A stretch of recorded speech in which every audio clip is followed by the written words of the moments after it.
Can you please explain to everyone out here what Jesus stood for, and especially the qualities of love, how to love your neighbor even if they don't agree with you? That's a beautiful question. Yeah. So John 8, if I'm drawing from memory correctly, best embodies both Christ's mercy and love, but also his commitment to truth. And sometimes in the modern gospel, we overemphasize the grace and we underemphasize the truth. Yeah.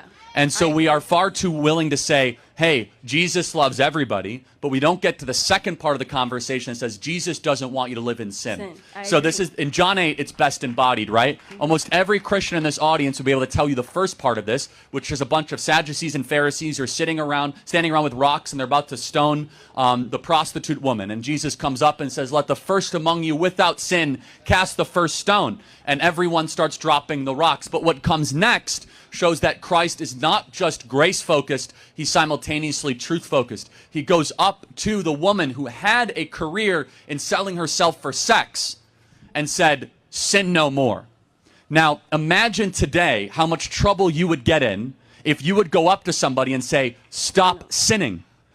Oh, you're being too judgmental. No, you're actually being Christ-like. So Jesus stood. He was 100% grace and truth. And that tension is very hard in a modern world because we want to overemphasize grace when in reality Christ loves us too much to have us continue to live in sin. He wants us to try to elevate our actions to glorify God in all that we do.